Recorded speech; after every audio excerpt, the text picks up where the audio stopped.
Before we dive into today's episode, I want to tell you about a free 3-act worksheet to help you structure your story. Whether you're a plotter or a pantser, a novelist, or short fiction writer, this 3-act worksheet will help you navigate your material and even begin each new story with a better plan. Download yours at nancypanuccio.com/act. Stop getting stuck in the middle of your draft. Go grab this free worksheet, nancypanuccio.com/act. You're going to have moments where you think, this is brilliant. And you're also going to have moments where you think this is trash. Both reactions are normal, and neither one tells you the whole truth. A first draft is never as good as your best moments or as bad as your worst moments. It's a raw block of material that needs shaping. Your job isn't to judge quality yet, it's to gather information.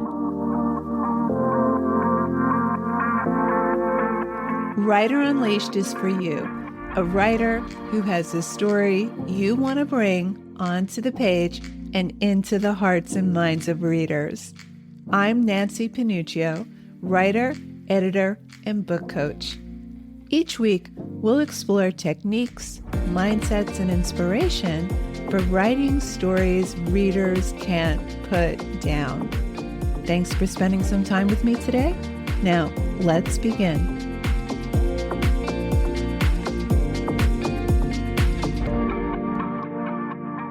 Welcome back to another episode of Writer Unleashed. Today, we're tackling something that terrifies nearly every writer I coach. The moment you finish your first draft and have to actually read the thing. If you've recently typed the end on your manuscript, congratulations, first of all. That's a massive achievement. But now comes the question that's probably keeping you up at night. Now what? What am I supposed to be looking for when I read this thing?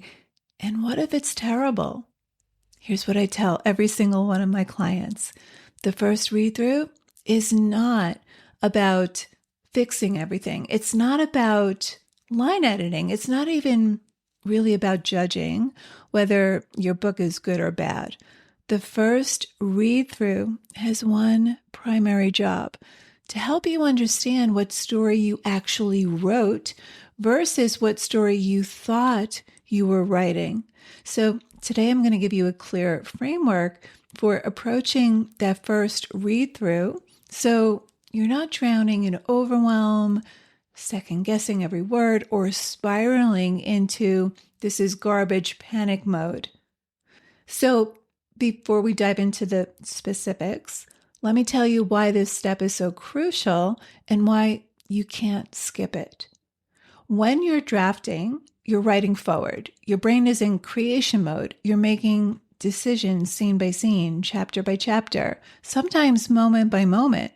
You're too close to the work to see patterns. You can't see the forest because you're carefully examining each individual tree. The first read through is when you finally step back and see the whole forest. You're reading as a reader would, straight through without stopping to fix things. This is when you discover the emotional experience of your story. Does it actually feel the way you intended? Does the pacing work? Do the emotional moments really land? Do you feel emotional when you read it? What's actually on the page? Not what's in your head, not what you meant to write, but what a reader will actually experience. You're also seeing your story's structural integrity. Does the plot hold together? Do the character arcs make sense? Are there holes you didn't notice while drafting? You'll also see your book's unique strengths, and this is so key. This is just as important as finding problems in your story. You need to identify what's working brilliantly so you don't accidentally fix it away in revision. So you want to think of your first read through as a diagnostic scan. You're gathering data, not performing surgery. And here's the most important thing I can tell you. Do not edit during your first read through. I know this is hard. I know you'll see typos, awkward sentences, and plot holes that make you cringe, and your fingers will itch to fix these things, but don't do that. Why? Because the moment you start editing, you're no longer reading as a reader. You're back in creation mode, focusing on the trees instead of the forest. You lose your ability to experience the story as a whole, objectively. Instead, keep a separate notebook or document open, and when you notice something, jot down a quick note with the chapter or page number and keep reading. That's it. Notes only. No changes to the manuscript itself. Your notes don't need to be elaborate. They can be as simple as Chapter 7, pacing drags here. Chapter 12, love this scene, don't cut it. Chapter 15, Marcus's motivation is unclear. Chapter 22, timeline doesn't add up. So the goal is to capture your impressions without interrupting your reading flow. Now, before you even open up that first page, you need to do some prep work. This isn't busy work. This is about creating the conditions for a productive read through. So first, take a break. I cannot stress this enough. You need distance from your draft before you read it. Ideally, you want at least 2 weeks. 4 weeks is better. 6 to 8 weeks is ideal. I know that feels like an eternity when you're eager to move forward, but here's why it matters. When you're too close to your work, you read what you meant to write, not what's actually on the page. So your brain fills in gaps, smooths over rough patches, and supplies context that isn't actually there. With distance, you lose that insider knowledge and can read more objectively. If you absolutely cannot wait, at minimum, take 1 or 2 weeks off. During that week or two, do not think about your book. Read other books in your genre. Read books outside your genre. Work on something else. Watch a great Netflix series. I'm loving The Diplomat with Kerry Russell and Rufus Sewell. So let your brain reset. It also helps to change your format. Print your manuscript and read it on paper if possible. Why? Because reading on paper forces you out of editing mode. It's harder to make changes, so you're less tempted to fiddle. Plus, paper gives you a different sensory experience. It makes your work feel more real and helps you read it differently. Now, if printing isn't feasible, read on a tablet or e-reader instead of your computer. So, for example, you can format your manuscript into an ebook file like Mobi or EPUB, or convert it to a PDF, and then transfer it to the e-reader. Anything to get away from the screen where you wrote it. Then you want to create the right environment. Treat this read through like you would reading any book you're excited about. Find a comfortable reading spot, not your writing desk. Eliminate distractions, phone on silent, no notifications. Set aside dedicated reading time. Have your note-taking system ready, notebook, separate document, or voice memo. Okay, what should you look for? Here's your read-through checklist. Let's talk about what you should actually be paying attention to. Here are 5 big picture categories to focus on. Category 1 is the story level issues. These are the macro level structural elements that either hold your story together or cause it to fall apart. So you're looking for plot coherence. Does your plot make logical sense? Are there holes or contradictions? Do they create more questions than they answer? Did your detective find evidence that should have led somewhere but didn't? Did your character make a choice that contradicts their earlier behavior without explanation? Next, you want to track character arcs. Does your protagonist actually change? Can you identify their transformation? One of the most common problems I see is writers think their character has an arc because they know what the arc should be, but it's not actually visible on the page.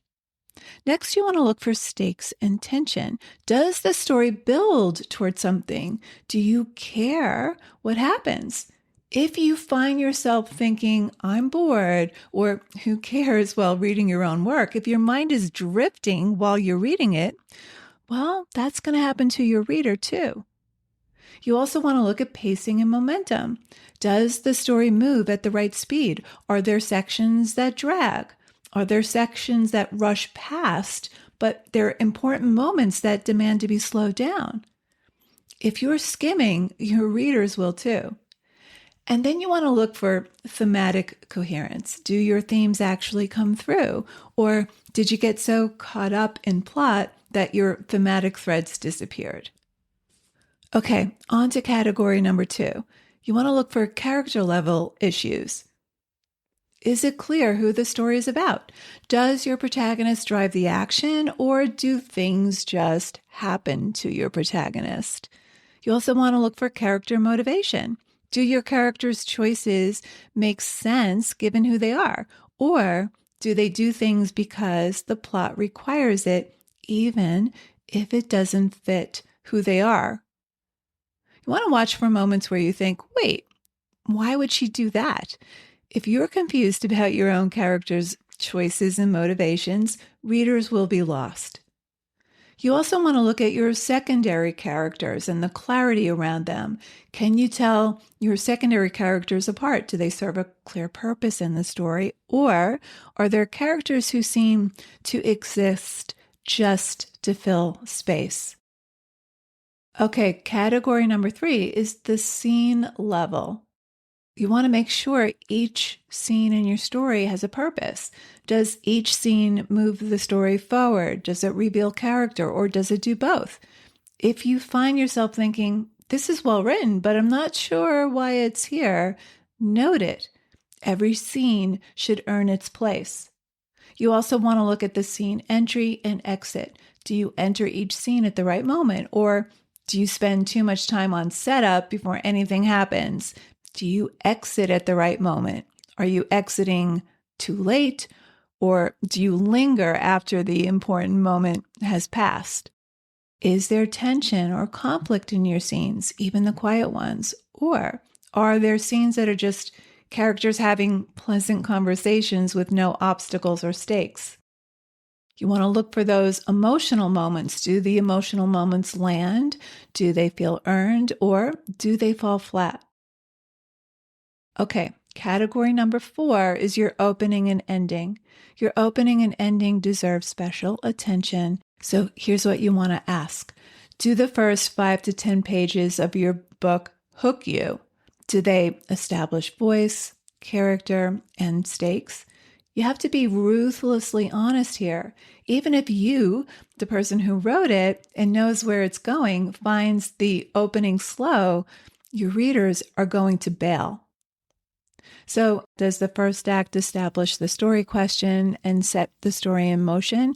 Or does your real story not start until chapter 5?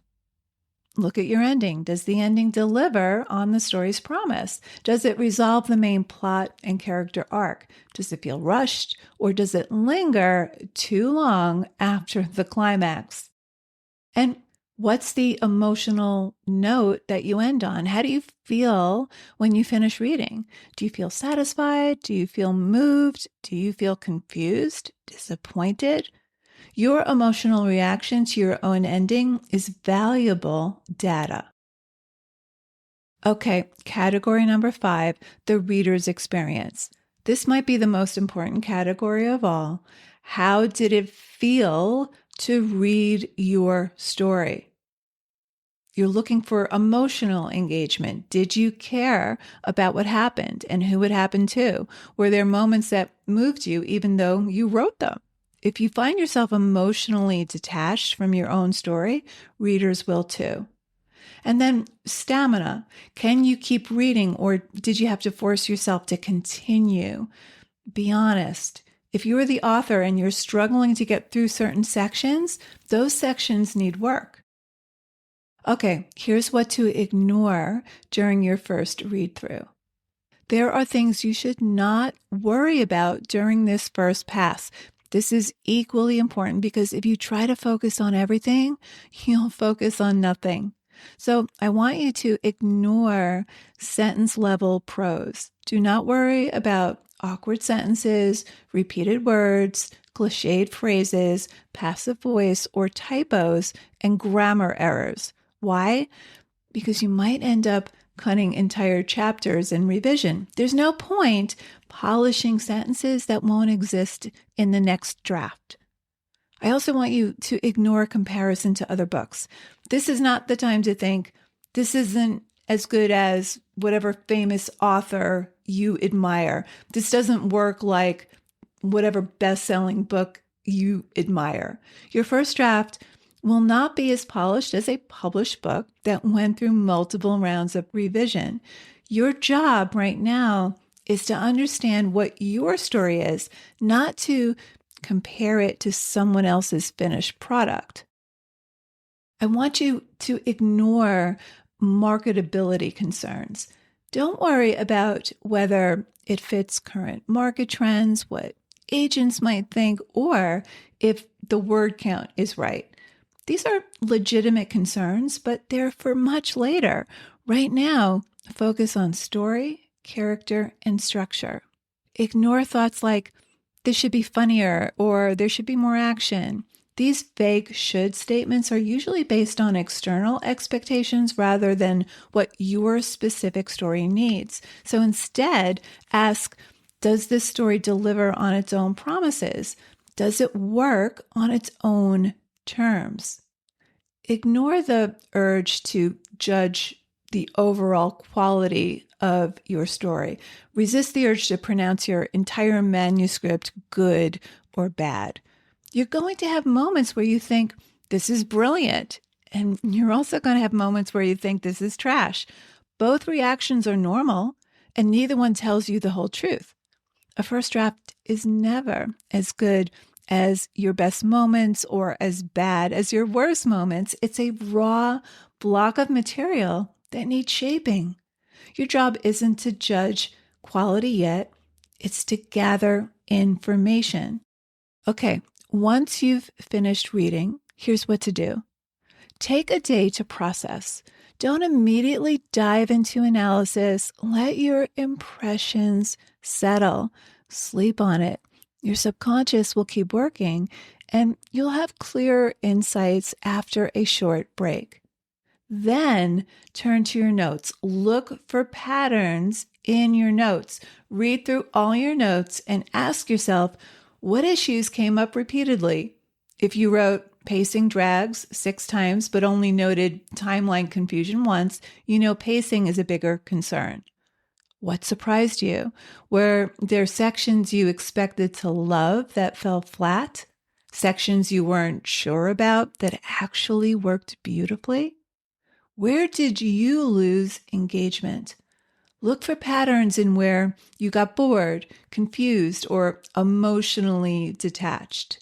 Where did your mind start wandering to things like, I have to remember to put blueberries on my shopping list? What are your strengths? This is crucial. What's working really well? These are the elements you'll preserve through revision. Now, what you can now do is write a diagnostic summary. Create a short document, 1 to 2 pages is plenty, that summarizes what you learned. The story you actually wrote. In a few sentences, describe the story that exists on the page, not the story you intended, but the story you created. Then I want you to list your core strengths. List 3 to 5 things that are working well. These are your anchors. Trust me, there are always strengths in your draft. Always, always, always. It's never just weaknesses. There are things that are brilliant in your draft, and that's the point of getting some distance and reading it through. Then list some major issues. List 3 to 5 significant problems that need addressing. These are story level issues, not small fixes. And then write your revision priorities based on your major issues. What should you tackle first? The first read through isn't the end, it's the bridge to revision. So you want to turn your observations into action. So categorize issues by size. You want to sort your story into 3 categories. First, the story level issues. These are the largest. These are the major plot holes, character arc problems, point of view or structure issues, pacing problems that span multiple chapters, and thematic coherence issues. Then you look at your scene level issues. This is in the medium view. Individual scenes that don't work, missing scenes you need to add, scenes that need to be moved or combined or cut completely.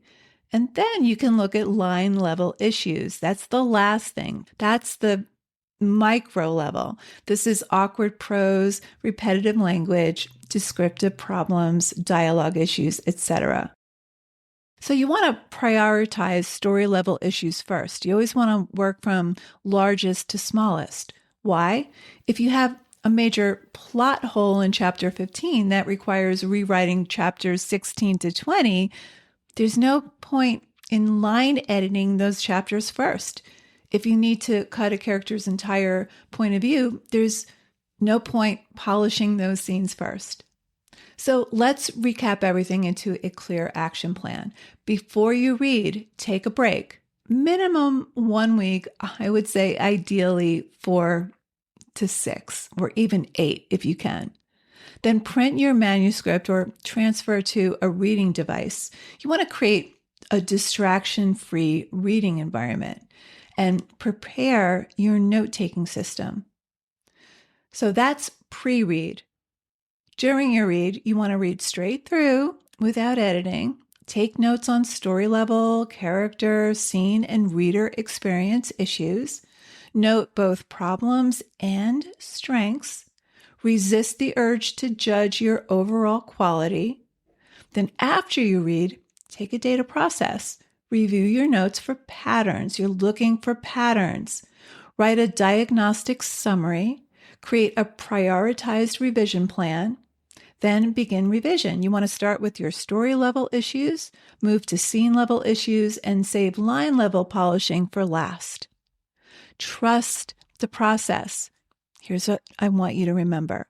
The first read through might feel vulnerable and scary, but it's one of the most important steps in your writing process. It's where you transform from being the writer lost in the weeds of creation to being a reader who can see the whole story clearly. You're not looking for perfection here. You're looking for understanding. You're looking for what's on the page. You're not looking to fix everything at once. You're looking to identify what needs fixing and in what order. The first read through is an act of courage. It takes guts to really look at your work objectively, to see both its flaws and its strengths, and to commit to making it better. But here's the beautiful thing. Every writer who's ever published a book has done this. They've finished a draft, read it through, seen all the problems, and then rolled up their sleeves and fixed them. That's what revision is. And you'll go through many more passes. You're going to do this over and over with each draft. So take a break first, get some objectivity, and read. So there you have it. Thanks for hanging out with me today. If you know any writers who need some support in their writing, please share this episode or the Writer Unleashed podcast in general. And if you love what you're listening to, subscribe on your favorite listening platform. And if you're listening on Apple, please leave me a review. Reading how this podcast impacts your writing truly lights me up and helps me create topics for the show. Till next time, keep writing, and I'll talk to you soon.